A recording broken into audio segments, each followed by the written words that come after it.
one of your hosts, Bryan the Baltimorean, of course. Find me here. Find me at democracy.com. Joined alongside the man, the myth, the legend during this cold time of year. Canine Biscuits. And off screen, we have a third member here, Lana. If you'd like to introduce yourself, where they can find you. Of course, you have so many places where you are. You can find me mostly on Instagram at LanaBoo1141. That's it. Cool. Any extra time, we'd have to charge a fee. So, Mark, we have a fun one today. Before we get into it, of course, I have to throw this to people. Look, go to ScreenBlastPodcast.com. You'll find everything that we talk about. Cartoon chat, Toon Talk, animation conversations, blasting trip reports, the video game-centric place to be. And then we have, of course, where we are right now, ScreenBlast. All of that happens at least once a week. Most likely you're going to get 3 videos per week on YouTube. So go, again, ScreenBlast Podcast on YouTube, ScreenBlastPodcast.com. We'll take you to one of our podcast services. Let's get into, obviously, the core piece of what we're talking about today. That's Moana 2.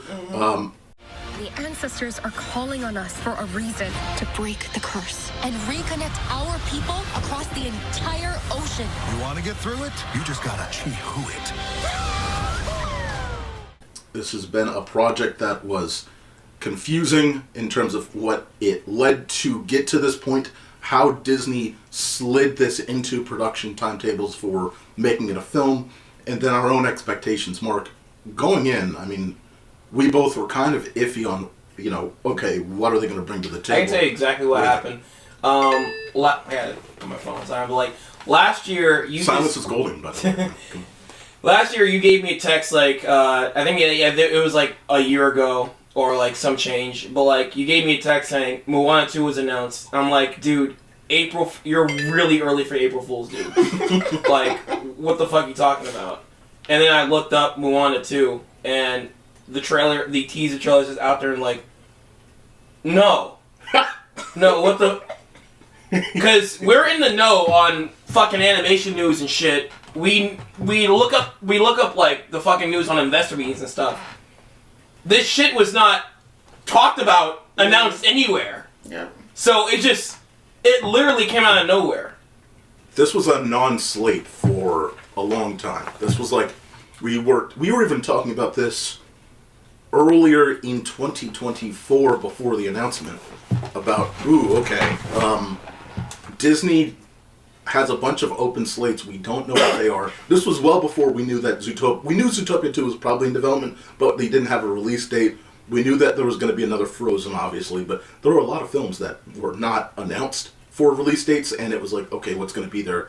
Are they going to bring more original stuff out? And Moana 2 was just silent. There was nothing on that, except for the live action. That's what was more confusing, is there was the live action, and then Moana 2 was just kind of there. Lana, what did you think when you heard the announcement of Moana 2? Just the announcement itself, the idea. It's the funny part. I didn't even know it was a thing until randomly the trailer came out.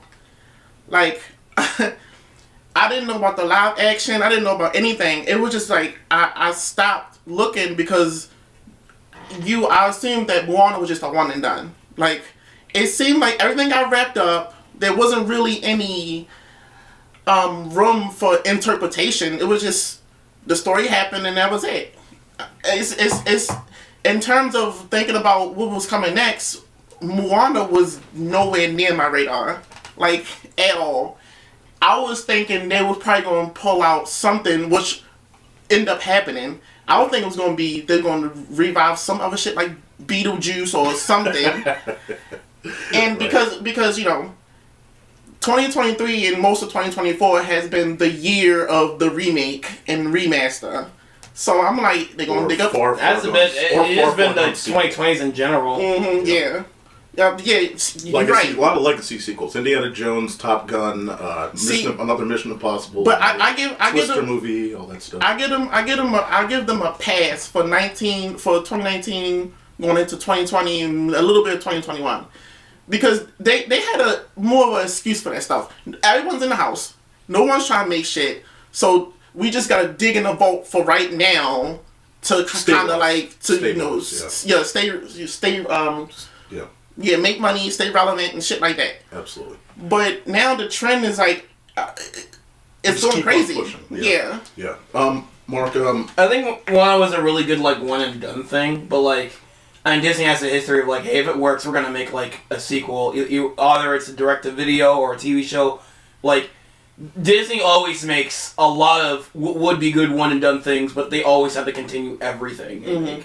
Unfortunately, there's a lot of the time where obviously we all remember the Renaissance era had its mostly awful sequel run through those Disney Toon sequel direct-to-video films. Like, like that was quite a runtime of, late 90s going into the 2000s. Does this need a sequel? No, but we're going to try and cash in anyway. And that has been the industry standard now for Disney for a lot of things, whether it's a live-action remake or it is a sequel. And that's unfortunate because, like, Disney when they see money, they just can't help themselves, and it always comes down to it always becomes a detriment, because at the end of the day, it always ends up running into the ground. One of my favorite franchises in the fucking world is Toy Story, and as far as I'm concerned, Toy Story was done in Toy Story 3. It was perfect. Yes. Toy Story 1, great. Toy Story 2, great. Toy Story 3, perfect. And then here we go with more and more and more. And that's when it really started to dawn on me, like, they really don't care. I'll even one up you, like, I think 4, after seeing 4, it, like, justifies itself to exist. I'm like, okay, this was a good second ending.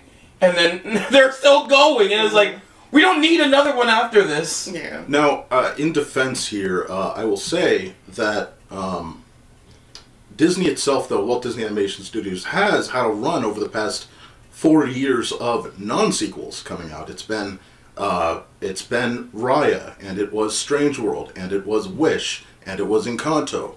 Those none of them except for Encanto, really throttled up in terms of seeing potential sequel success. And we'll talk more about this, obviously, when it comes to when we get fully into the review. But like, Disney themselves, Pixar has had this problem over the past several years. Disney has not, and we'll talk about this again further in, but there's not a lot of sequels from Disney. It's from Walt Disney Animation Studios. Live action, severely heavy. Sequels for their animated stuff has not really peaked. This is about to peak. We're about to get into it. But right now, this is the first year where we've had a back-to-back of Inside Out 2 sequel and Moana 2 sequel, and they both go after the. And even if it's not sequels, it's usually continuations. So like I'm pretty sure Encanto the series or Encanto 2 is like on the table, just not. Agreed. Yeah. No, but I didn't deny. But what he was saying is, I was thinking about this too. I was thinking, because now we're on the sequel bait, nostalgia bait crap right now. But at the time when they was just releasing random things, because Wish was random, and the rest of them was just random. But yes, random. I think they was trying to capture the lightning in the bottle, which was the random release of Frozen. Frozen was a completely new idea, and they threw it out, and it blew up. I mean, Moana 1 was that too. Yeah, well, yeah. Technically, it was. Frozen was part of the new idea stuff from when Pixar merged with Disney, and then that was where you had Tangled, Frozen, Wreck-It Ralph, Big Hero 6, like that. The brain ideas that came out of Disney in the early 2010s, it seems like is what they did in the early 2020s. Is okay, we built up these films that are all acclaimed: Zootopia, Moana, like I said before. Big Hero 6, whether you liked it or not, it had a huge following for a little bit. Tangled, Frozen. All of those films are interesting to some degree. They're completely different from each other. Obviously, Moana and Frozen a little closer, but most of them different settings at least. You're not thinking of them being so identical. They tried to do that again in the 2020s, and it just did not capture that as well. Now, I just want to, last thing, go ahead, Mark, and I want to move into actually the review itself. Yeah. So go ahead. I remember like a while ago, a couple of years ago, when they was announcing stuff for Disney Plus, we got the announcement, we got a few things from this, but we got the announcements for, it was Baymax, it was Zootopia Plus. Yes. It was the Moana series, Yeah. And Which I was actually then the hyped for. Tiana series as well, right? Tiana series. Which do you think? Yeah. Do we think now that will shift to theatrical if this makes a ton of money? No, but I think that's like probably being made for like 2D or something like that. Or I was saying the same thing about Moana, but Disney shifts things to a theatrical release all the time. but they're iffy on 2D stuff because unless it's stupid. unless like it's going to be a 3D movie or something. Yeah. I don't know how they're gonna. We don't even know what Tiana's gonna look like. Not at all. I remember. So when this was announced, I was also iffy on the fact that like, oh, the original director's not here, the original songwriter's not here.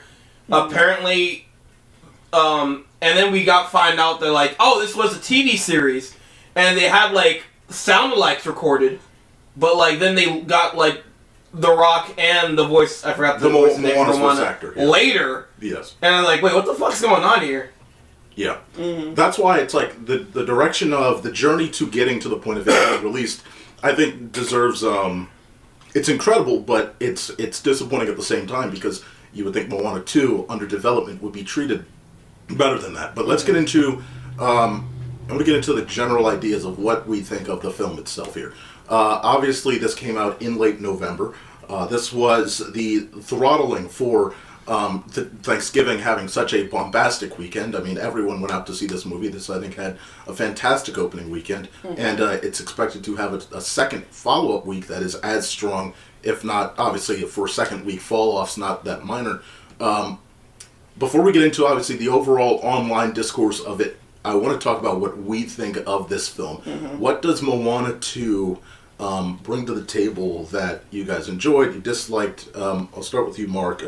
Tell me what you think about Moana 2. I think that it was a really fun movie. Actually, I was expecting like just okay. I think it's actually like above okay. Because I enjoyed. I don't think the songs are very memorable on their own, but like they were enjoyable within the moment, and they went with like the animation that was actually the animation. Like I was also iffy on hearing about like it's from a cheaper Canadian studio, but like these guys really like if this was made for a show, they really did a bang up cleanup job because it does look really good. I have seen like people like. Criticisms on this movie, like people like it's not good compared to the original. It doesn't look as good compared to the original. It's like, yeah, it doesn't look as good compared to the original when you see them side by side. I think it looks better. Have you seen some of the still shots of the original? I think it looks way better. It looks way better. I don't know what people are talking. Like, I wanted to get to that. I haven't seen the original in a while. It looks. Just look at some pictures from like Google. Every time people like show Pacific side by sides, and it's like, yeah, those side by sides look better, but on its own, this still looks really good. Yes, especially some of those like the giant whale mouth scene, incredible. Yes. The Moali, I love the most memorable song to me is Moali's Chi Wu song because that had like the best like staging, the best setting for me. Like this movie just looks good. And again, it doesn't feel like this movie assassinates any characters. Moana still feels in character. Moana still feels in character. They go through like fitting arcs for themselves. And the side characters, like even though they're not that much developed, I don't like that doesn't really bother me because because like they are one-dimensional, but I do like my one-dimensional characters sometimes, and it's like the movie doesn't. You only need like characters developed if the movie feels like missing. If the movie feels like it's missing that, or if the movie it's like these characters are going through something, and the movie's like care about them. But like it's like there's no specific scene where like it's telling you to really care about these characters. Just care about like the situation they're in, and like if they can like help Moana complete her journey. See, let me talk about that for a second because. I do agree. Everyone harps on the one-dimensional characters is so stupid, it's so bad, it's so blah. But for this specific instance, it makes sense because they weren't picked as characters because Moana have an emotional some type of connection to them. They were picked to serve a logical purpose. She know that she gonna be out on the sea for maybe a week or so. So she needs someone that know how to grow, make food, which she can't do. Someone who know how to fix the fucking boat, which she can't do. And someone who knows how to make maps, which she don't know how to do. So logically, why would she risk her life of, first of all, she knowingly going against a god, going out there to go mess with some mythical purpose. So that's dangerous enough. So why would she logically take to the sea by herself, knowing that if she does that, now she has a much less chance of surviving? If she know people who know how to do these things, she go get them to do these things. They don't have to be people. They just have to be good at their job. It's like how humans go to work, right? Your boss doesn't hire you because he like you and he like your family, and we go to King's Dominion or something like that. He picks you because you good at the job that he wants you to do. That's it.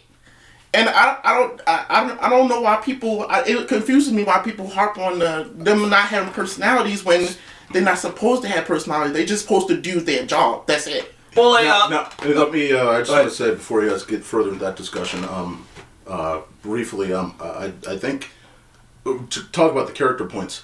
I think the reason, because partially I do agree. Like, I would have preferred a film where we don't have them at all, but because the movie does not spend, and this is like, again, we talked about this earlier. This comes from a series, so we know, like, just using, obviously, not to you, but to the people that aren't using logical thinking, we know that this most likely was the remains of a team that would have gotten more development in the series, and we would have spent more time building character chemistry, and then it would have mattered at the end battle, because then, when we see their achievements, it would have mattered more. Yeah. However, because the runtime is not, like, an 8-episode series, you're not going to have that time. I love the way this movie compacts all of the pointless stuff. You don't need to spend... if we were to get these little character profiles with all of them, we would have taken away from the great character moments we have with Maui and Moana, or just little character moments with her sister, or just moments in general where our main core characters are shining. And the great thing about this film is it does not ignore those main character moments. It does not say, well, we need to justify these sideline characters existing. No, like, they're just there, and we don't have the time to really flesh them out. They don't need to be necessarily does it need to be there? No. But do we need Moana to flesh out the reason that she is passionate about not leaving? Yes. Do we need the moments with her and her sister? Yes. So let's keep those in the film, and that's going to be critical. Do we need the moments with Maui, in chemistry with Moana? Yes. Like, they kept the credit. I think most of the parts of this film that are necessary are kept, and it makes the pacing, obviously, it's hyper fast pacing, but it's, I think, well executed for what was going to be a series. Right. In general, I think this film does, again, a really good job of being a sequel. Disney does not do sequels well. We'll talk about that a little later. But this does a good job of giving Moana new stakes for why she wants to still adventure, but she doesn't want to adventure that far, which is why her sister is so valuable to her at this point in time, and that's why, you give her a reason, give her a new value piece here, and that changes the dynamic of, it's similar, and even the characters say this in the film. The story is similar, where she has to go out there again, but she's not yearning to go out there like she was in the first one. There's different expectations. It's a different. It's similar but different, and it's a fun time. And I think, again, one of the things that people have to understand is it's been years, outside of Encanto, it's been years since we could say Disney gave us a fun movie to enjoy that wasn't bogged down with some problem. So this is a good movie. I just wanted to share my thoughts before we get back into the character conversation. Go ahead. And this the thing I don't like about certain people, because you can't please everyone. Yes. So let's say if we just scrap the whole team, and we just throw Moana out there and she can do all these things all of a sudden. Yes. Then you'll get those certain people who be like, When did she learn how to do that? When did she learn how to do this? They turned her into a Mary Sue who could do all these things now. Now it's all about feminine and girl power because now she's like a god and she can like do all this. She can now she can fix the ship in like 0.1 seconds. Like how she? That's what the team is for. Well, I can. What do you got? Like they could easily write because it's been some time since Moana. It has, and they do show the progression with the girl. So they can give her these skill sets. The thing about the crew being there is like this gives her a more her role in the story is like a kind of a promotion from like the first one. It feels like a promotion from the first one. Where like instead of just sailing on her own, she's a captain of a crew, and her role in the story is besides like going on a journey is to look after the crew, manage the crew, and like that's a part of her arc. It just gives her something extra to do instead of just sailing alone. Just like kind of adding something extra than repeating the first movie entirely. And I like the fact that she's not the captain. She's not the all powerful being. She kind of has to become that. I mean, she's commanding them. I'm just saying like she needs them just as much as they need her.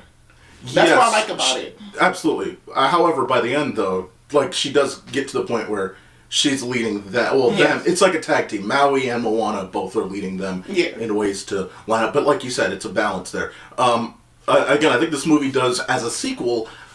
Great things with answering questions about the first film as well. Again, the Kakamora, like, you're like, what the it was the most random part of the first Moana. I think we all came out of that movie like, okay, those were cool, but what the hell were they? It didn't make any sense. It was just kind of dropped in. It felt like a random, I think everyone thought it was a random action sequence that didn't really lead to anything. Very random. And then you get the reason. Now, it's almost like the Rogue One thing where you kind of stitch a reason as to why they exist, but it does make sense, and it kind of fills you in a bit on their purpose and why they were kind of out, like, upset, angry, aggressive, and what they actually wanted from them. I like that. I like the fact that the grandmother's still around and still guiding her like a force ghost. Very nice. I will say the only thing I have story-wise that again is like an issue is by the end of this movie, I do think they kind of show their hand a little too much. Whereas, like, you're revealing too much, I think. Like, instead of it being open-ended after I think the island lifting, and then her waving off to whoever that is in the distance, that's a great cliffhanger. Having everyone go to your island feels like it's going to be it's going to be Moana 3 and the lack of food. That's going to be the third movie because like everyone went to her island, and like that's a great visual. But I think logistically it would have made sense to have that island, the Star Island, be this is like the Justice League Temple or whatever the fuck you call it, the headquarters, like not her home because there's only so many resources there. I feel like that island that they just lifted, it also would have felt more achievement worthy because you just made basically a new home. Yeah. That kind of would have been a great place to just, all right, everyone's meeting here and then we're building something up there. Instead, everyone's at the small island that only has so many resources. I know that looks good, but it did leave me thinking, this isn't, like, I've played a couple Hunter, like, gathering games, like, at a certain point you're going to run out of resources, guys. I agree with you. Like, the ending was the only part I hated, only because I generally hate sequel bait. Now... Oh, that too. Now, now, this doesn't count in my mind towards things that have, like, part 1, part 2, part 3... of telling one whole story, like it's like a 2 and 3. It's like Spider-Verse. Telling the whole story, that's different. But if you're setting up a whole new sequel and a whole new story, I hate that stuff. Only time I really enjoyed it was when Marvel was in their bag doing their thing. That's the only time it was like super hype. And they were doing it well. They was doing it well, yeah. That's the only time it was super hype. But other than that, I hate when you waste the ending setting up this, what's going to happen on the next one? Agreed. Check on the next episode of Dragon Ball Z. That is by far the worst part about this film is, again, you have that end credit scene that it's like, it's a joke. Like, you have the mid-credit scene where it's a joke, but it's a cliffhanger because it's, the villain's still there and you have the team, so it feels like you're going to get this end of Star Wars Episode 9 thing where everyone's going to tag team together to fight whatever the hell is the bad guy.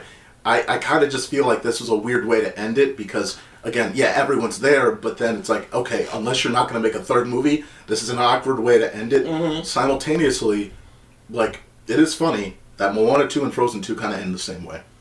Like, it feels like these two movies both kind of... This still opens up the not going to happen, but the Disney princess team-up movie that should potentially happen, but is never going to happen, where you make $1 billion off the fact that Elsa and Moana are both these feminine superheroes that, you know, help their own quest of whatever side of the... whatever. So maybe it'll happen... Maybe the princess team-up movie will happen in Wreck-It Ralph 3, Wreck-It Ralph... Ralph's Ralph's in the toilet. What'd she say? She not a princess. Well, and then what did Maui say? Most people think you are. Yeah. Was she in Wreck-It Ralph? Did she exist in Wreck-It Ralph too? I don't remember her being there. I remember everyone else being there. I don't remember her being there. Which was weird, because I think officially she was not a princess. They have a lot of Disney princesses in the princess line that are not princesses. There's a lot of honorary princesses.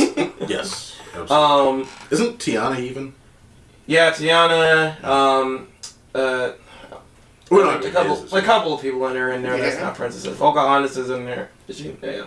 By the way, again, I don't want to say that this is all the praise that I'm giving. Like, I understand this is not, and this is where we kind of get into the.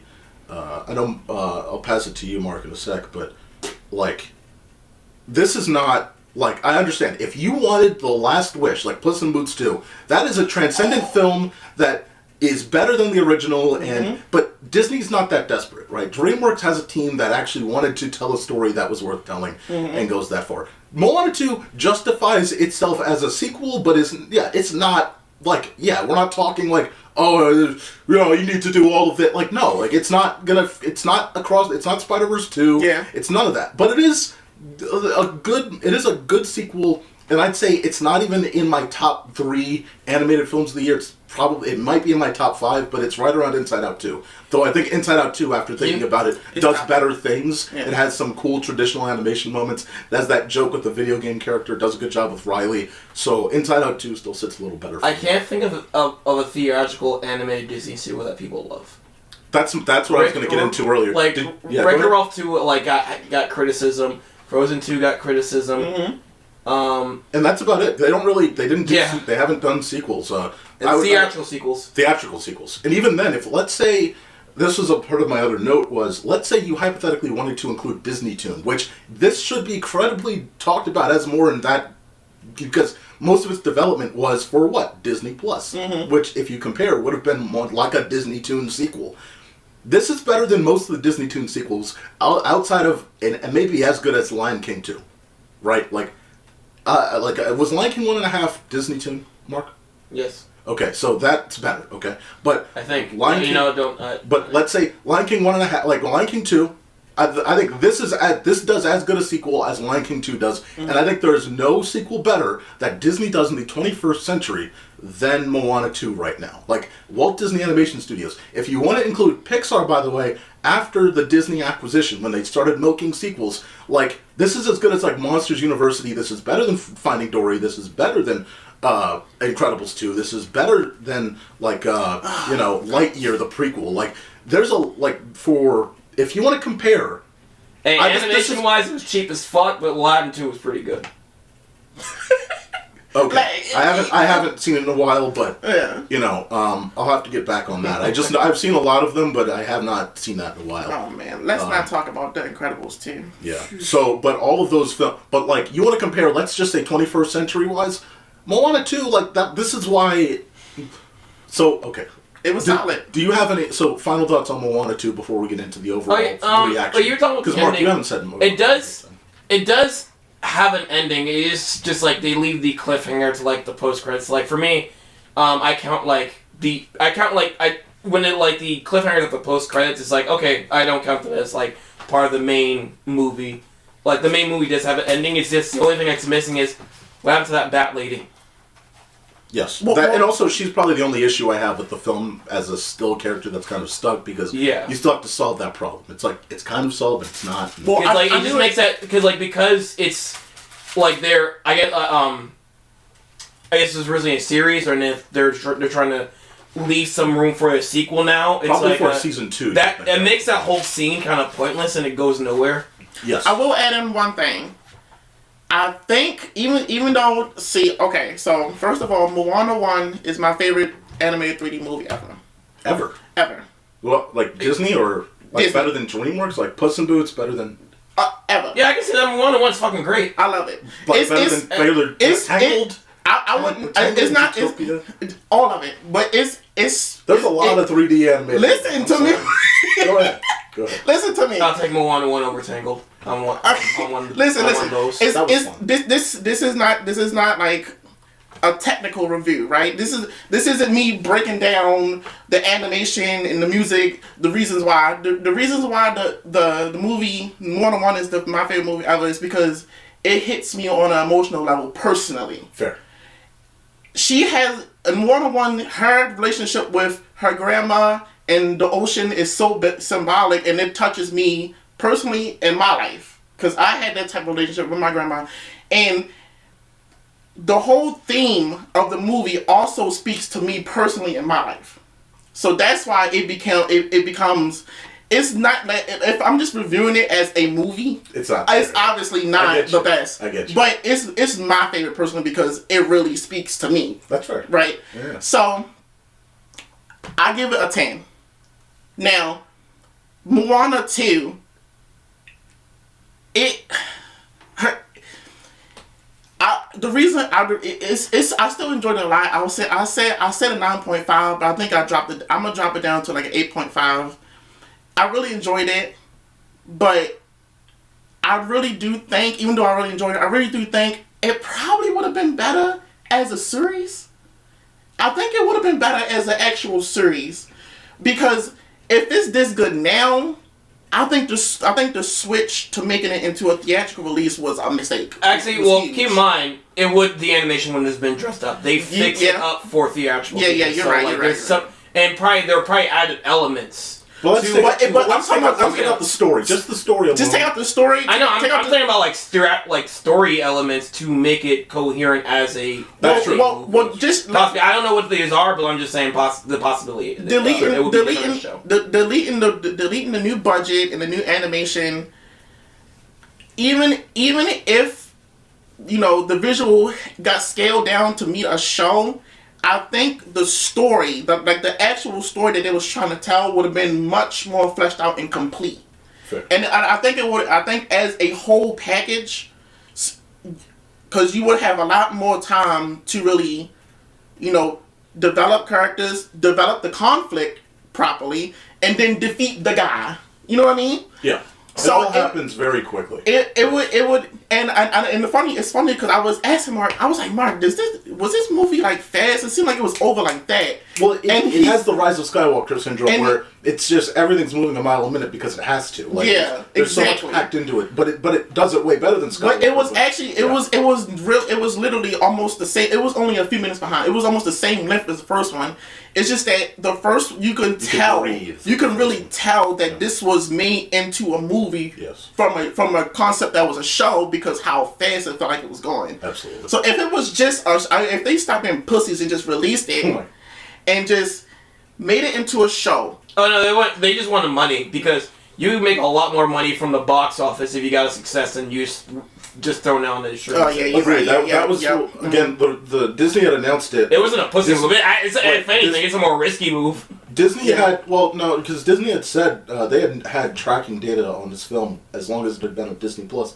It was one of the top 3 most watched shows on Disney Plus since the streaming service was dropped, and like it constantly getting support from the younger generation that then got older, the older generation that had gotten even older, and then just parents that are watching it and were getting older themselves. Moana has such a synonymous problem. It is. We talked about this when it was announced. Moana 2 has as much. It is to many kids. It is their. That timeline of again Tangled, Frozen, Wreck-It Ralph, Moana, Zootopia. That is their renaissance. It's not as great. Not all of them hit as big as the Disney Renaissance of the 90s, but that is a generation's renaissance. And Moana is one of the last films of that renaissance. And it was timeless and classic and special and amazing.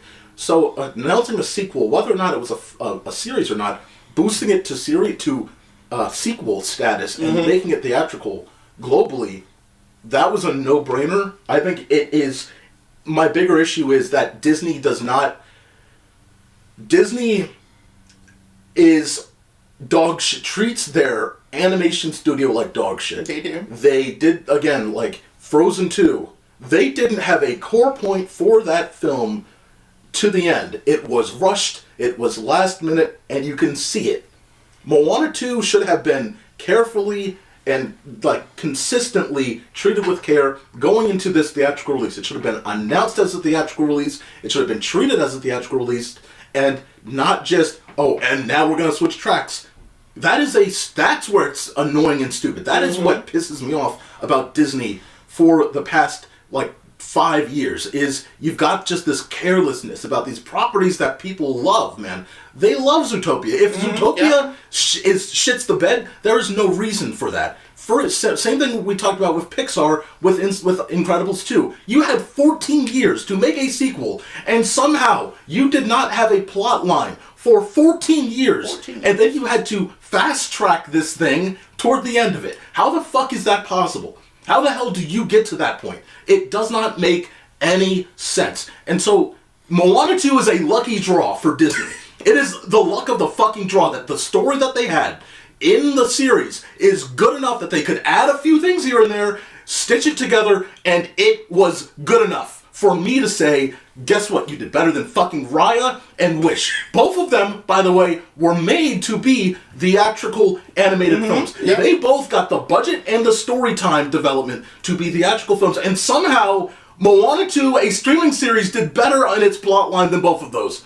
How the fuck that's possible, I have no idea. But that's my problem with Disney for their animated stuff. It is absolutely brainless. It does not make sense. It's pissing me the hell off. Again, Moana 2 deserves better. This was good. This was good. I'm glad that this was good. I love the moments that we get with Maui and Moana having chemistry. Their dialogue together is great. It feels natural. It flows great. When Moana needs a hype man and Maui's there, that's fantastic. When he's holding her at the bottom of the water, at the ground floor of the sea or whatever, when she gets almost killed, that's beautiful. These moments with these characters, the moments with her sister, that's great. It's great to see these characters have moments because that's what we came here to see. And I really like and the music is great. And the music is great, yeah. But how the fuck did you treat this so badly? How the fuck is it that the animation team that was supposed to make a background series, not to be an asshole, but that's what Disney treats Disney Plus as most of the time. Yep. A background series. How is it that you just thought about this year and you said, you know what, we're going to shove you guys into overdrive? That is what pisses me off. Sorry for the rant. Back to you guys. Yeah, that's basically it. Because and it's just it's like what the fuck? You know. So they just had to put their asses in gear and just. It's insane. Throw shit together and just. Disney used to be the most recognized studio. It still is based off the Renaissance shit and the stuff from the 20th century. But you compare 21st century Disney is embarrassing. And this shit over the past 5 years is embarrassing. So, yeah, I'm glad that this worked, but high chance this would have been dog shit. Very high chance this could have been dog shit. Imagine the Secret Invasion team being the ones to fucking write Moana 2. Imagine fucking any of the dog shit we've seen from Disney Plus over the past 5 years. There's a chance. There's a chance. I think based off name alone, it will still make money anyway because it would have had a good first weekend, but we've seen drop-offs. There's some shit that just doesn't work. It's already Despicable Me 4. People go to see that milquetoast shit. Yeah. And guess what? They said, my mom and my sister who loved the Minions and loved Despicable Me, they said, it didn't hit, and it did not make the money that it was supposed to. That is surprising when you have a movie that's supposed to reach the mass audience, and they just say, nah, this was mid. Yeah. That could have happened. I'd still think that if this was any worse, like people out there on the internet are acting like it is, it would have lacked lacked that push. Mark, you were about to say something. I think Frozen 2 was worse, but like Frozen 2 was definitively worse. Yeah. That's what pisses me off too. But that still made like what is it? It's like $1 billion. top 10. Yeah, that was the Disney years where it's like Wreck-It Ralph 2 made $1 billion. That made $1 billion. Lion King 1 made remake $1 billion. Like they were just cashing in. Like it was like, oh, we can't fuck up. We can't. Incredibles 2. We can't fuck up $1 billion. Like everyone went to. Okay, well, on this subject, I just want to say here, like, I'm making my prediction early. Zootopia 2 is going to be within like either I think it's going to be in the top 5 top grossing movies of all time. Not only because of name alone, because also the fan base. Yep. I think it's I feel like it's going to make it in the top 5 highest grossing movies of all time. I can see that. I could definitely see that. I don't. Again, the thing with the past few years is Disney's had to earn back the trust of the American family. They lost it significantly, not just because of their, like, you have films that had just poor story development. You know, some American families were not ready to get into some political things or thinking it was political, whatever, however you want to interpret it. Like, Disney either wouldn't fully invest all in, or they would like be cheeky with it. They wouldn't want to, we have it, but we don't want to fucking go all in, so we're gonna act softball, and like, then that would fucking blow up in their face, and it wouldn't make money. And same thing with Pixar. Like Disney has had to earn back the American family, and this year has been the first year where we've seen Inside Out 2 and Moana. Both of them have surged. And families are back to seeing Disney films. Inside Out 2 make as much money as it did? Because it's Inside Out 2. This is what we're talking about. Where this is their renaissance. That was their renaissance. That's what I'm saying. Like the mid 2010s of Disney, and then the Pixar, like of fucking Inside Out. Like that was the one of the few films from that timeline that wasn't a sequel and was original, that made a ton of money and kind of reset. We talked about this with Cars 3, where Inside Out reset that. People saw it, made $1 billion. People loved Inside Out, so like that makes sense. Now let's go back for a second. What do you got? Speaking of despicable, right? Let's talk about all of these despicable reviews about the movie. Let's talk about Despicable Me. I'm like, okay. No. It blows my mind. Like, okay. First of all, anyone who was going into the movie, in my personal opinion, thinking that it was going to be better than Moana 1, you're a fool. You're a fool because it's 2024. We already been through this with countless remakes and sequels already. You should already know. It's not better than the first one, so don't go in there thinking that it's going to be. I think it's fair to have the expectations of the first one. No. I would say go in there thinking maybe it's going to be just as good, fair. But it's not. I wouldn't. No, because this is not DreamWorks or even Pixar we're talking about. This is Walt Disney Animation. This is Disney being Disney. DreamWorks. What pedestal DreamWorks got? Yeah. So this is what I wouldn't say DreamWorks have a no. They are nearly stainless of sequels outside of their direct to streaming stuff. Like this is what I was gonna say as well. Is I agree with you. Like it's the thing that pisses me off is the expectation, right? Like I understand it. Like you want the best of the best for Moana. That's fair, but you have to understand, set expectations where they should be. Especially if you're an animation YouTube channel. You should fucking know this. Like, just understand. DreamWorks, they are nearly stainless. Shrek 2, Puss in Boots 2, fucking How to Train Your Dragon 2 and 3, Kung Fu Panda 2. Like they make... That was Trolls 2. They make... they have some they have flaws, yes. But they know how to make follow up their character stories with good sequels that progress the characters further, have stories that are interesting, and move forward. We just talked about this earlier. Disney does not do sequels. They just don't, and they haven't since the Eisner days, and they are just getting back into it again. They are about to go full throttle for the next 5 years on sequels. So we'll see how that goes. They're doing it for home video, but then John Lasseter was like, stop that shit. Exactly. But they do not do that. And again, the other thing is, so Disney not only doesn't do sequels, they don't do them that well. We talked about Frozen 2, And also, if you want to go back even further, Ralph Breaks the Internet. They don't do sequels well. The ones that we've recently recalled. If you want to even drop Pixar in there, like we said before, Incredibles 3, Finding Dory. They don't do sequels well. We know this. So set the expectation of sequels to where it should be. Then set your expectations for the big deal, Walt Disney Animation Studios. Because remember, you want to know a terrible movie? I've seen so many pictures or YouTube thumbnails. Fucking Moana 2's terrible. Wish just came out 12 months ago. 12 months ago, we had the AI-generated Disney princess movie that had the villain. Not confirmed AI, but it just looks like it. They're saying you gotta put that out there. Yes, it was a film that Disney cut plans on for it to have better art, character design, animation. Cut that. Fuck it. The characters, by the way, fucking, quirky personality. Where have we seen that? The thing, by the way, I was going to say in our full topic of Moana 2 was when I saw that Moana had a quirky personality, I was like, what? That was annoying for the past 5 years because Disney kind of copy-pasted that on all of their female characters from the past 5 years. Raya, once she became once she opened up, it's like, there she is. Now she's got the quirky personality. I was thinking fucking Wish. And even Encanto has that problem where Mirabelle is that same personality. It's just that the story and the songs around it are fucking fantastic. And also her character journey is a little different. So it's fine. That works. But all of them have the same copy-paste quirky personality. You know what's great, though? It's Moana's personality, so when she's doing it, I have no fucking problem. That's you. Okay, that is you. That is you. That is you. I'm glad that that's you. I can give a fuck about everyone else doing copy paste. But it just tells you, Disney does not have good main characters over the past 5 years. Their stories have not been good for the past 5 years. What the fuck is your expectation? They are not that good. This is the first good thing we've seen from them since Encanto, and then before that, it's Moana. Moana 1.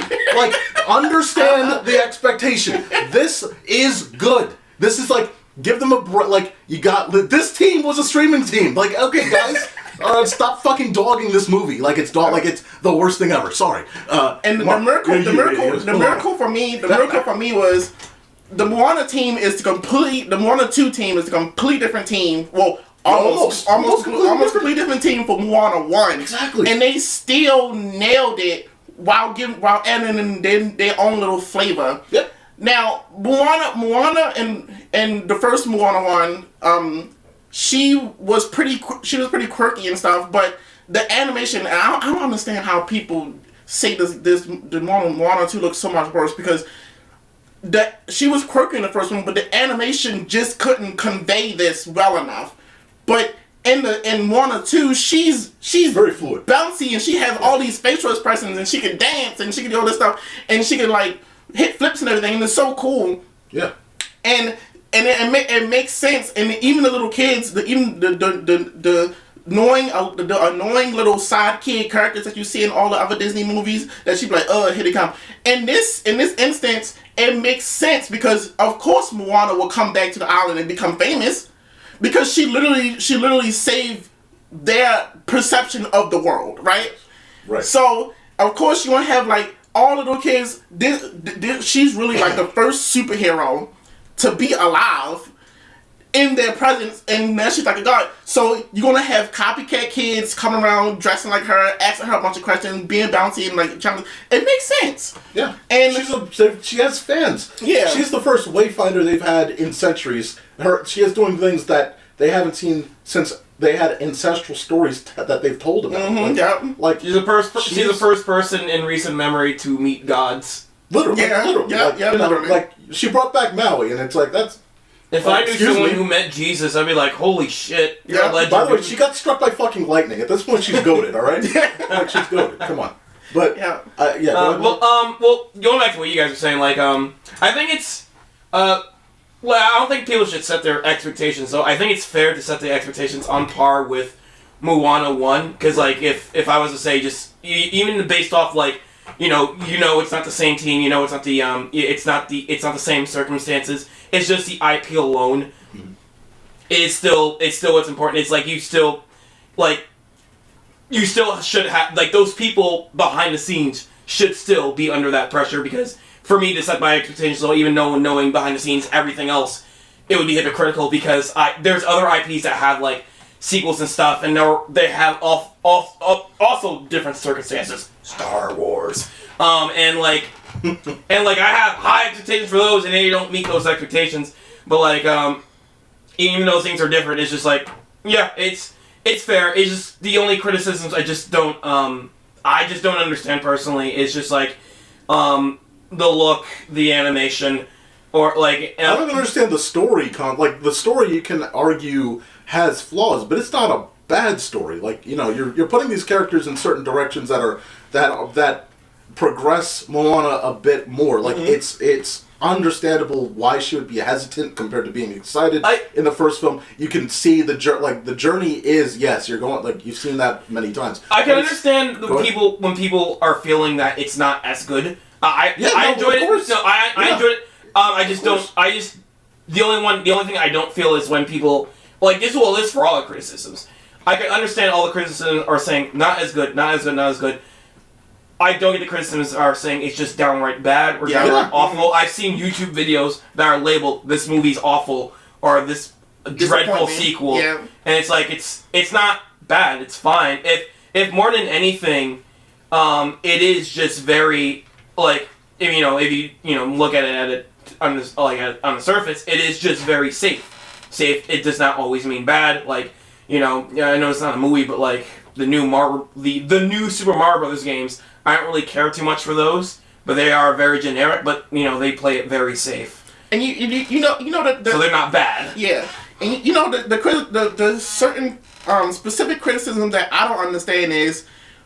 It's just, she's just doing the same thing again. Oh, look, she's out there fucking around in the ocean. I heard that one quite a lot. Okay, logically, she's on an island surrounded by water in bumfuck nowhere. Her special power, which was established in the first movie, is she is a wayfinder.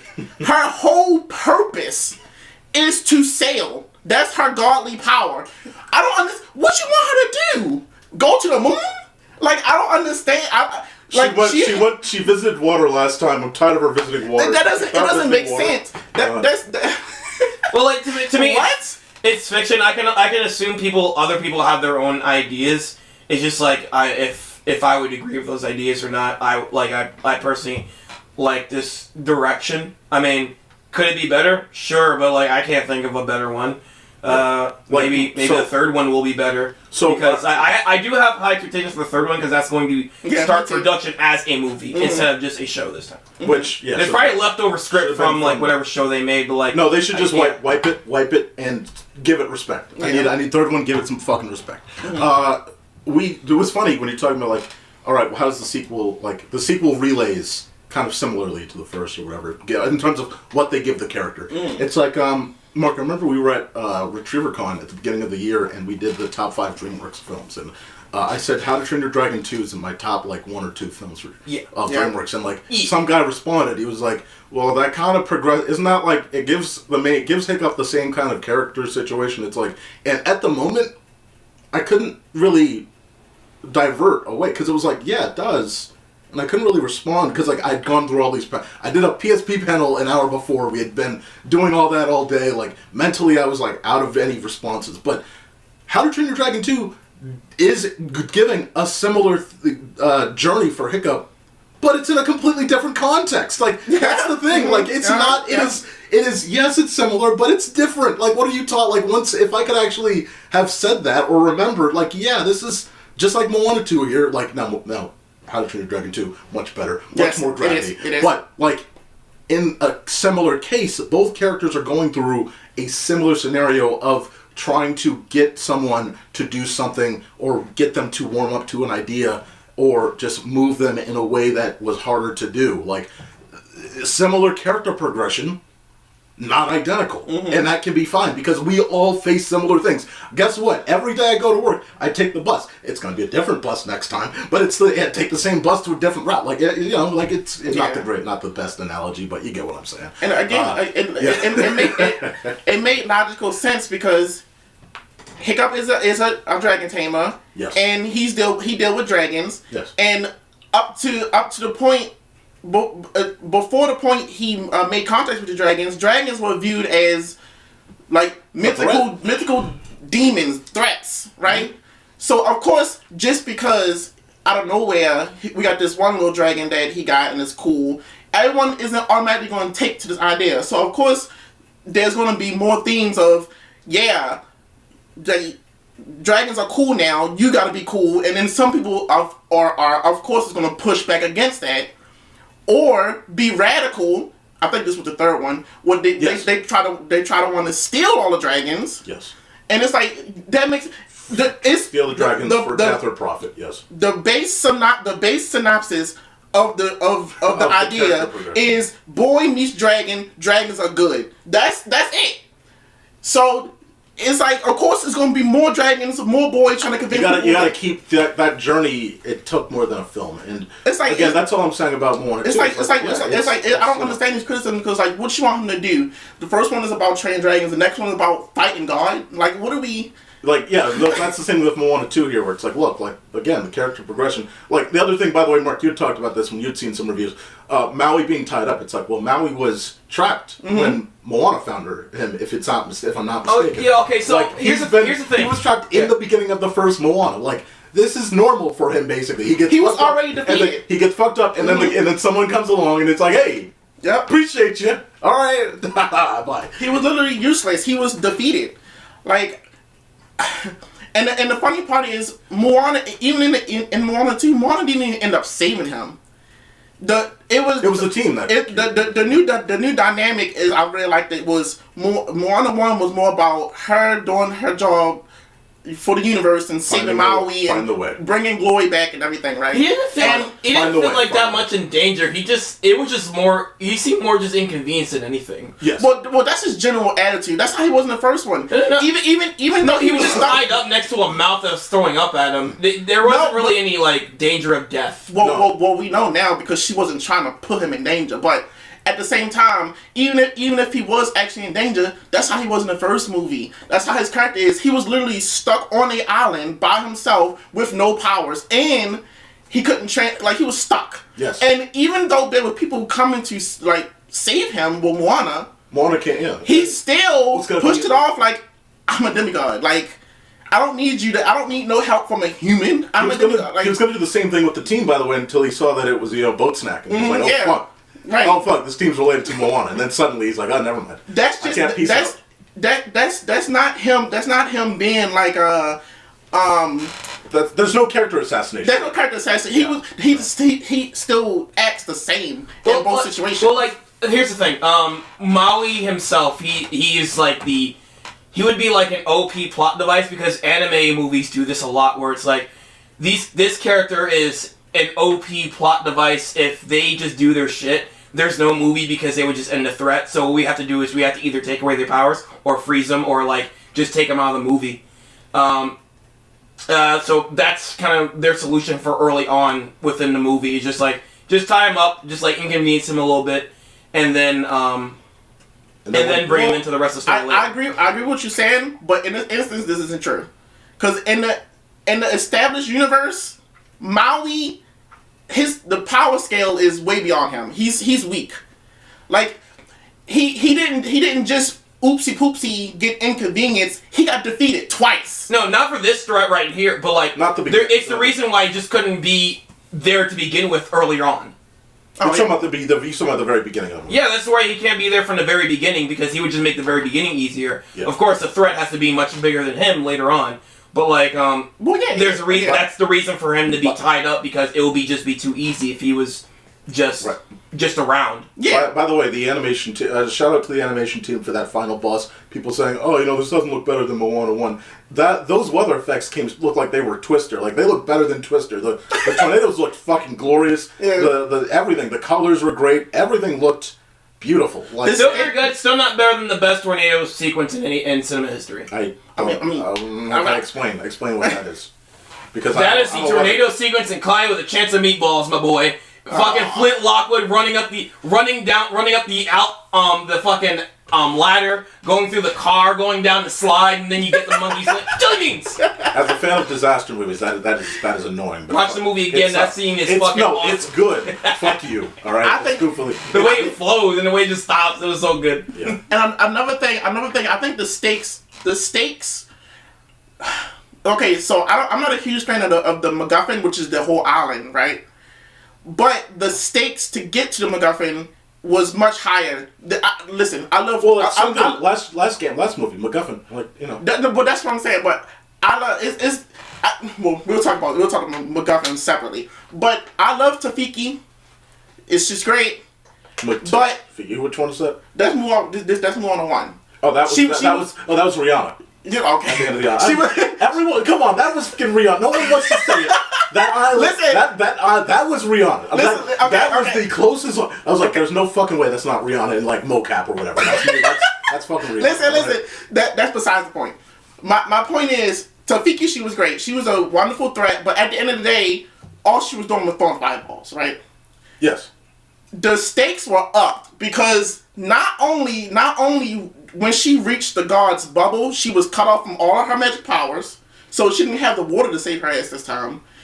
And this man could summon lightning and tornadoes at will. I feel like the threat was like huge. I would debate that the threat was less huge because their island was not dying. Yeah. Like the first movie, the bigger thing was their island was starting to die because Moana was trying to suppress as much as possible what was passionate within her. Mm-hmm. And while doing that, the island, like the call was getting louder and louder, and her island was dying. She had to do something. The ancestors were calling, like, she had to do something. The threat was real. The threat here, it's not really one. And then the stakes... The biggest threat is we don't want to end up doing incest. It's more... Sure. Because we gotta find other people. That's really the thing. Yeah. That's really the thing. But it's finding... it's finding this god that's blocking us from being able to see other people.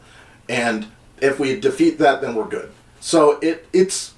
I don't think the threat is as high, but I think that the presence of the threat was crazy, and that's what matters. I forgot the island was dying. Yeah, last thing I want to talk about, especially with you, Bryan, is like I think this movie, like the way the plot is structured, is like, hear me out because I'm going to explain. Exactly. I got something interesting here. All right. Is this going to be like my Sinbad and Puss in Boots comparison? You're going to say, fuck it's not. I think the way that sucked. Because no.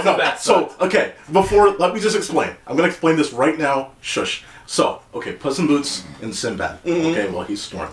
Okay, both of them are kind of assholes that are super confident and already will get over someone. And they're both played by snarky actors, Brad Pitt and Antonio Banderas. Yeah. Right? They both have some female in their past that they cross paths with at some point in time, and the interaction within them changes their character development at some point through the journey. They have to face off against a threat that is not actually real. This is a godlike creature that cannot be killed. It's a character that does not actually die in the end, but only leaves because of the journey that the character goes on within themselves. Right? Right? Yeah, that's basically... And then on the way to this journey, they have random action sequences that they have to go through to progress on their way to the final threat, which is the big bad. One is a wishing star, the other is Tartarus. Once they get past that, once they go to that final boss, it is this random battle sequence. Just like in Tartarus, it's this random sequence that is not related to the actual world.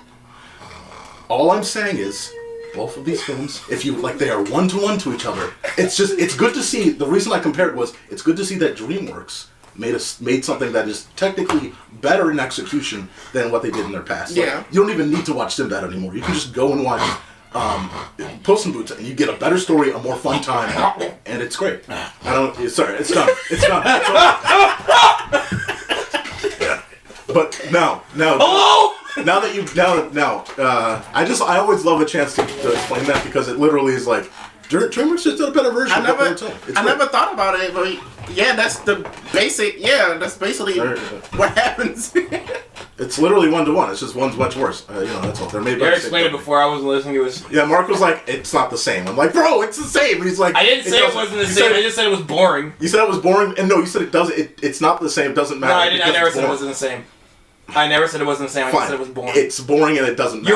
Your argument was that I'm arguing against it being the same, but every time I'm like, oh, I just didn't really care. Yeah, I was like, what the fuck? But like, no, but every time you think about like, oh, so you're saying it's not the same, and I was like, no, I'm just saying I don't care. So let me explain why it's the same. And then like when Bryan was here, you're like, Mark doesn't think it's the same. Here is why I'm right, and it's the same. I was like, I wasn't objecting to this. Why You were just being an asshole and being like, yeah, whatever this comparison is pointless. Who gives a fuck? It's like, this is a very interesting. This is between a movie I really don't really like all that much, and it's between a movie I love, and it's like, I don't. This comparison, sure. I'm just saying, I they're don't both care. made by the same animation company, split between like 20 years. They really I'm just saying, Puss in it's- Boots. What? Puss in Boots. We Sure. don't need to go into it. All right, I'm sorry. Sure. Who are you?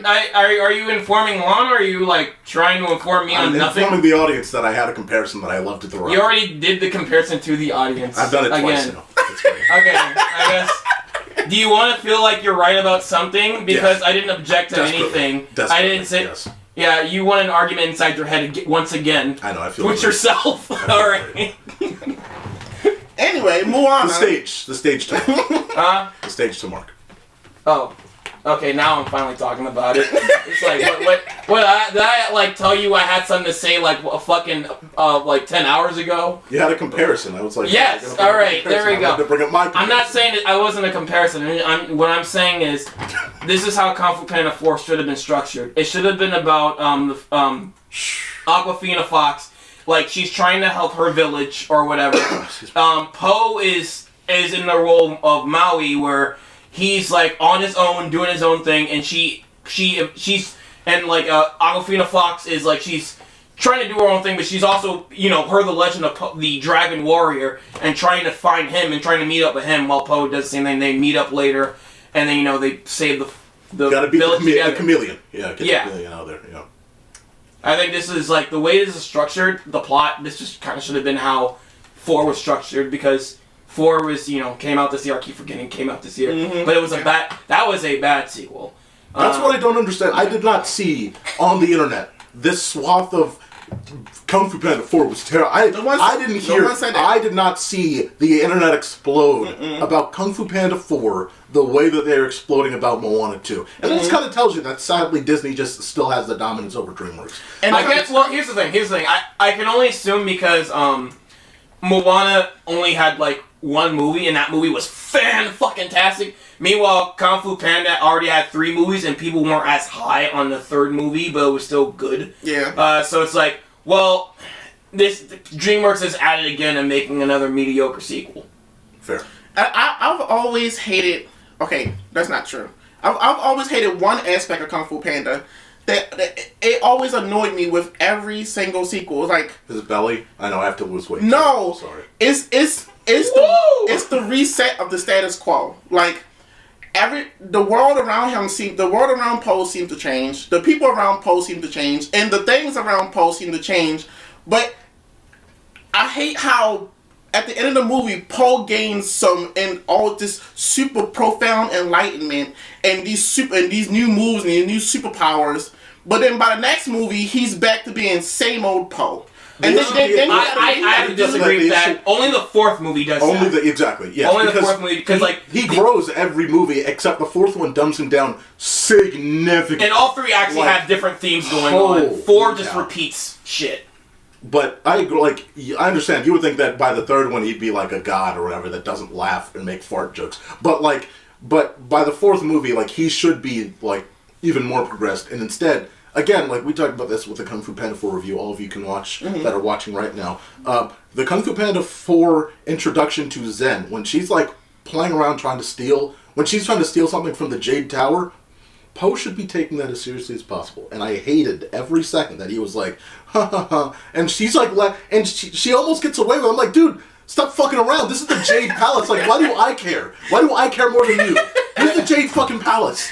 This is the hub of your training. What the fuck are you doing? Well, like, real, like, you know what I mean? Like, it was like, yeah, but real quick, like I can just explain like the three movies. The first movie is about Poe finding himself, finding his inner power, and being confident within his own power to be like the conflict master, like Uwe kind of like told him he could be. Mm-hmm. Second movie is about Poe learning about his past and finding his inner peace within that past, and like just trying to it's all about finding within inner peace. That's the theme, and that theme also continues on with the third movie where he is also he's still like he found most of his inner peace, but like he has to also like use it to teach everyone around him, because the third movie starts on like him being the teacher.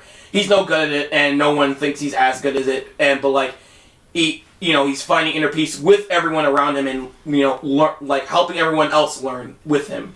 And by that point, because everyone like that's why I hate about 4 is because you think by the third one, everyone knows about Chi, and he has all the ultimate power, and like Chi is like the ultimate OP broke move, and he's barely broken.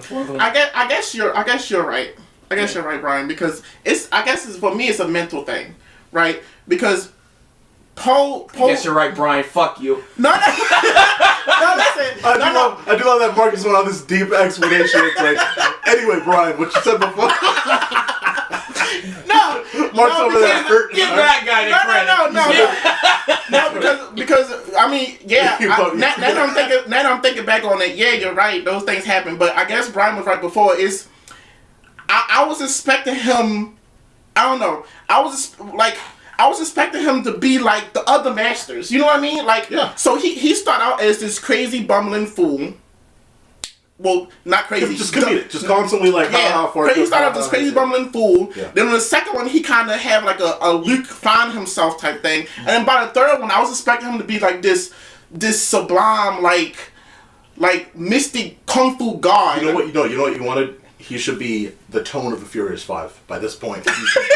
The Furious 5? Yeah. What do you mean? Like how the tone, they're not fun, like they're not laughing all the time. They're just, Oh, you mean that overall, like they have fun together. I mean, but when you see them in action, how are they? They are kinetic. They flow, but they're not like that. Though. I was thinking more like Shifu himself. I know we diverted this conversation to Kung Fu Panda, but like, I'd say it's only inconsistent if you count the show as canon, because in the show, Poe is fucking broke. Yes. Yeah. He can beat the Furious 5 single-handedly. He has so many abilities. I think he does learn some chi moves before the third one was like in production. I assume. But in his personality, it just doesn't convey this godly. And I know that's part of. Have you seen 4 yet? I've seen 4. I know that's. How do you feel about 4? Actually, that's. I don't know. I completely blocked the entire movie out of my brain. That's a beautiful idea. But that's. Want to watch it again? No, I do not. But I know, like what you said before, like that is, and we'll wrap on this because this is reaching further out of what the fuck is Moana 2? I saw on the screen. But I know that like that was kind of the point of Kung Fu Panda. Like he comes off at like the original. It's like, all right, like he is this bumbly, like gets in the way, the energy's all wrong, he's definitely not supposed to be the Dragon Warrior, but he becomes within himself the core of what the Dragon Warrior is supposed to be, and what they needed all along. That is the point. That there's this juxtaposition in who he is strength-wise and who he is as a character. Like, what he is externally versus how he is internally. Yeah. But like, you can't still be doing that by the fucking 4th movie. I mean, like even Shrek is like, he's not doing the same shit that he was in the goddamn first movie. Yeah, like, yeah. Shrek 4, he's not the goddamn same. He is different. In fact, he doesn't even want to be like the ogre that he was. Where it's like, do the roar. It's like he doesn't even want to fucking do the roar. Shrek 3 isn't a great movie, but like, I'll give it. It's at least about. It's something different from 1 and 2. Yeah. That is the only compliment. Yeah. I remember Shrek 3 being just okay when I watched it. I gotta re-see if it is just okay. Maybe I don't remember. Maybe it's worse than okay. I haven't seen it. Like, I don't remember it that much either. A non-judgmental kid. I think in my brain, I don't remember 3 that much either. In my brain, I remember Last Wish being the worst one. Last Wish. What the? That's 3, right? Or am I? Oh, Shrek 3. You're talking about Shrek 3. No, Last Wish is Puss in Boots. That's, Yeah, I'm about to say you about to get off this fucking podcast. No, talking about Puss in Boots Last Wish being the worst one. No, Fuck out of here. Shrek 3 was high school. Shrek 2 was where they meet Puss in Boots. What's the one with? And the parents. No, You're talking about Shrek Forever After. Forever After. Yeah, it's the one with the fucking little guy. Yeah. Yeah, I I remember like that one. I in my brain, I remember that one being the worst. Yeah. But I don't remember 3 that much. You suck. It's crazy that, you know, Rihanna was kind of hot in that movie, you know what I'm saying? And I don't think anyone would say that about her. Alrighty. I think anyone would say that about her. I mean, she was never ugly, so. I mean, like, you know, some people out there are like, you know, it's like the ugly, like, it's like she's supposed to be an ugly ogre when she turns at night, and then it's like, well, she's just kind of thick. Like, No, we are just weird, okay? if a 7-foot green bitch with long ears come up to our door right now. All right, 7 feet, a little different. But then again, wait, Shrek is, yeah, I guess she is supposed to be 7 feet. Yeah, she's huge. And if this type of person, gotta tumble with the jungle sometimes. You know? okay. I mean, what about that goddess, that gigantic lady from Moana 1? No, she was actually hot. Yeah. Wait, the gigantic lady from Moana. She's talking about Tafiki. the main boss. Oh yeah, How come like a bunch of people are trying to that is Rihanna. Now Why she's the turned fuck- good. How come a bunch of people are like trying to visit that island and walk I on said it? this in the beginning. That is Moana. I mean, that is Rihanna. Rihanna. Like, that is. Look I at know. just. Look at a It picture of her. makes no sense that like every male on that island isn't trying to travel to that island. The mountains. You mean? You're like, Yeah, trying the to mountain, travel yeah. the mountains. Yeah, Yeah. I've seen them hot mountains. Where's the hole in this mountain? Oh God! I will find it.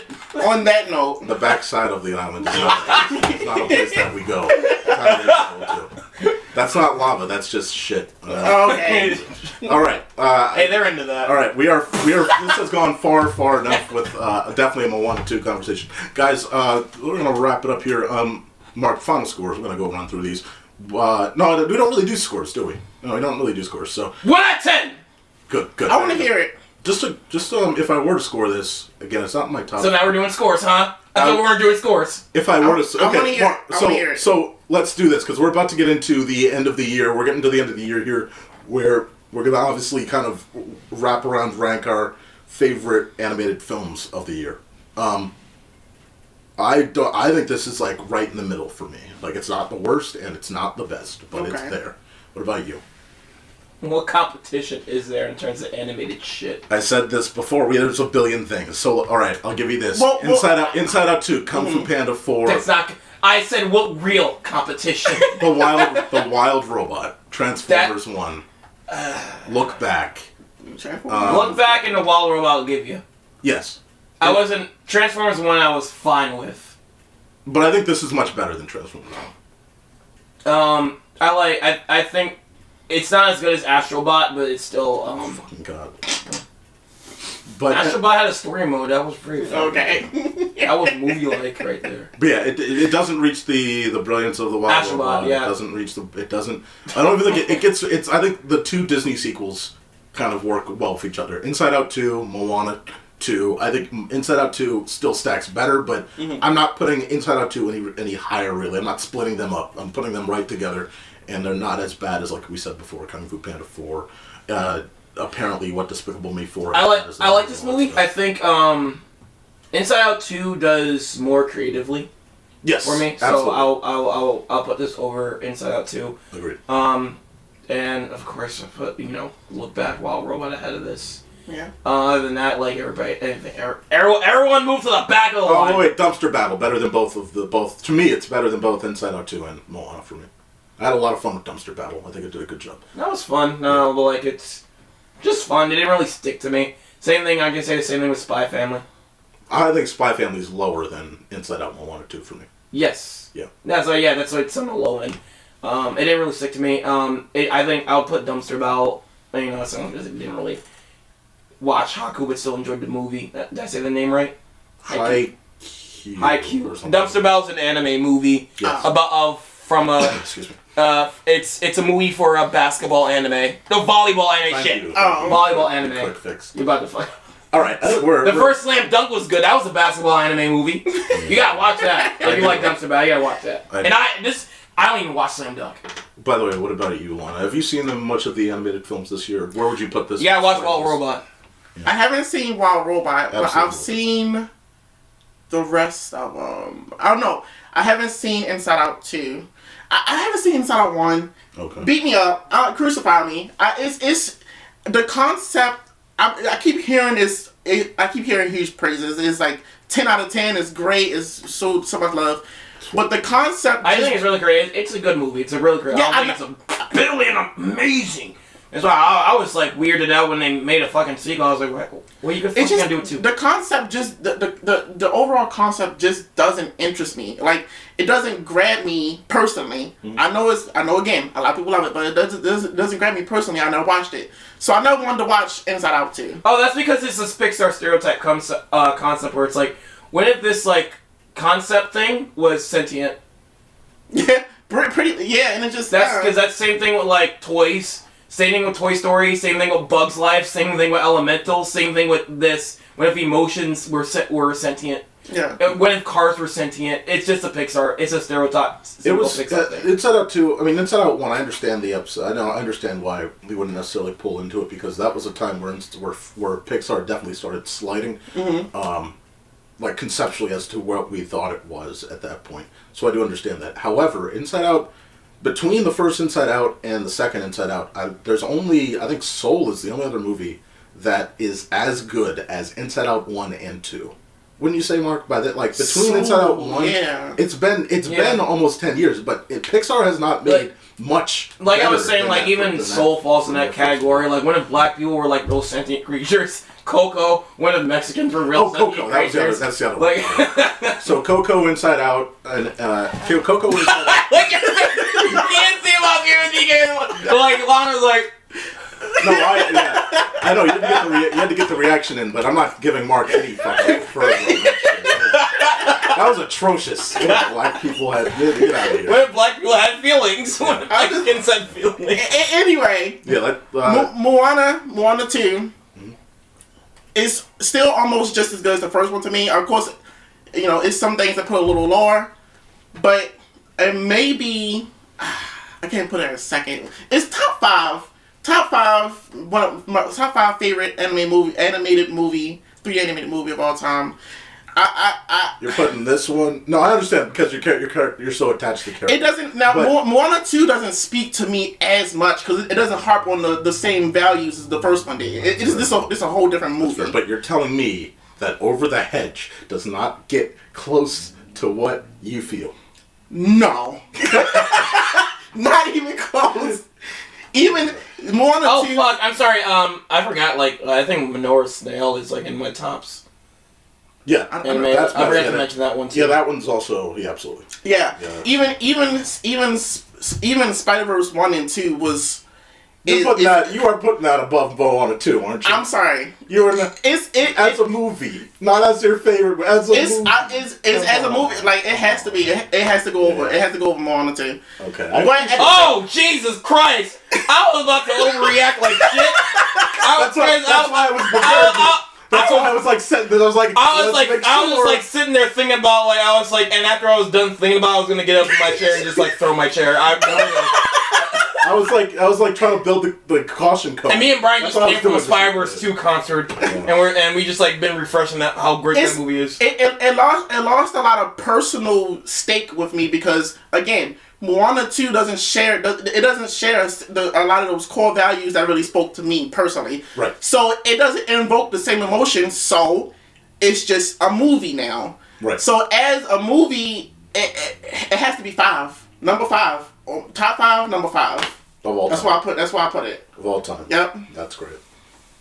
All right. Cool, Vince. I mean, I can't say anything about my top favorite anime movie until I see Mufasa. I think that's gonna be. Oh God. I can't rate this on my favorite movies of all time. Animated movies of all time. It doesn't sit. I think in the top. Probably doesn't sit in the top. Is it over? Do you think it's 50? better than Top 50 for me. But yeah, there's no way you'll like this better than Lion King 2019, right? Dude, I think no joke. Like, I think this was good, but I like Super Mario movie better than this. Like, I'm just telling you, as a time, like 90 minutes in and out, like that movie It does. It's milk toast, but it was fucking fun. Like, sorry. Yeah, Like, I think they're equal for me. So you're gonna nudge it down to top 6? Oh no. We're starting to fall down the ladder. No, Mario movie is not in my top 5 at all. Yeah, I get you. It's a cool movie and all, but I didn't enjoy it that much. Okay. The reason why I can scale down my top 10 movies because I'm not a huge fan of animated movies in general. Like, I'm sorry, this is an animation conversation. It's like, you're lucky this isn't cartoon chat. I don't like a lot of them. Mark knows, because every introduction, this is an animation conversation. This is not an animation There has been very few 3D animated movies that really that really caught my attention. Shrek, the Shrek series, the Toy Story series, How to Train Your Dragon. But other than that, a lot of them... Did you see Puss in Boots: The Last Wish? Well, yeah, of course, Puss in Boots. That's a part of the Shrek series. Like, yeah. Oh, that you include that into the story. That's the whole. I know, but did you see the newest Puss in Boots? She said yes. She said yes. Yeah, it's great. Yeah. But I'm not a huge generally I'm not a huge 3D animation enjoyer. I watch a lot of it, but I don't end up enjoying it. And you don't like any Studio Ghibli movies? That's not CG. Never mind. The one CG movie they did was fucking awful. So never mind. I get it's beautiful in Princess Mononoke. I get it's beautiful and stuff. You're not about to say it's pretty, but don't you dare say that. I'm sorry. Do not say that. It don't grab me. It just doesn't. You don't like? Is it the pacing? What's up with it? Like. I don't know. They're all boring. There's never been a single good Studio Ghibli movie. I just imagine an arrow coming right through your head. It's the type of artsy fartsy stuff that Studio Ghibli make. They're not doing artsy fartsy. They're just oh my god. They're lowbrow. They have a ton of fart jokes, dude. I hate fucking watching Princess Mononoke and she was like. Now, come on. The maker now, Bryan. Oh, was that you? Now, Bryan, you stop it, okay?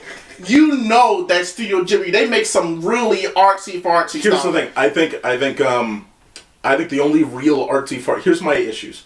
Howl's Moving Castle is an artsy fartsy movie. Mm-hmm. The last one, last year, Born the Heron, artsy fartsy. I think though, Mononoke, Spirited Away, Nausicaa, Castle in the Sky. Those are just the studio finding itself doing a good job. I hate how much love Howl's Moving Castle gets because it's all about the art. People love how visually good it looks, but Whisper of the Heart is a better romance story. It just doesn't look as good, but people love the fucking. He looks so beautiful. I could just lick him. It's like fucking. Everyone Howl's Moving Castle. Howl's Moving Castle legitimately has this passion. That is all about artsy fartsy. And then last year, Boy and the Heron won Best Animated Feature because it was the most expensive animated film from Japan ever fucking made. Yep. And that's just because Hayao Miyazaki wanted to be fucking artsy fartsy, wanted to do some goddamn fucking interpretive art shit. It's like no one understood what the fuck the end of that movie meant. That movie was so fucking confusing. It was abstract as fuck. That was so fucking stupid. Can we?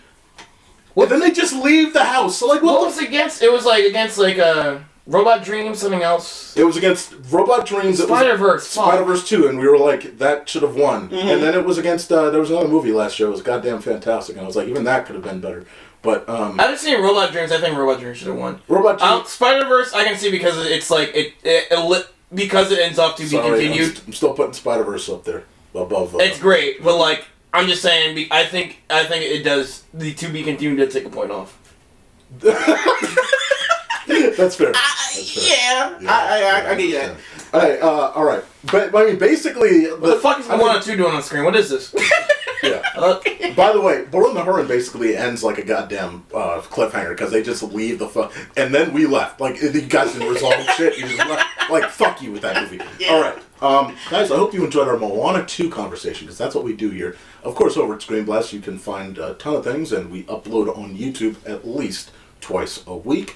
You can find a lot there. You can find a lot at ScreenBlastPodcast.com. You can find Mark. Mark, where can they find you? K9 Business, that's K9BISQTS.com. Please come back. I lost 2 subscribers. He actually, again, this is funny, is you lost 2 subs, and then we on ScreenBlast somehow gained 2 subs. You're trying to sabotage me. You've been editing these videos to make me look bad. I'm on to you. How much you got? I'll get you. I know where you live. I will dox you. Alright, and of course you can His address is in the description of this video. Look for it. I look down, it's like, oh fuck, it's all there. Even the zip code. Guys, of course, you can find me at atthemocracy.com, ATHEMOCRACY.com. You can find me as well right here at ScreenBlastPodcast.com and ScreenBlast Podcast on YouTube. Appreciate you for watching. Stay tuned for the next one. Log it out, everybody.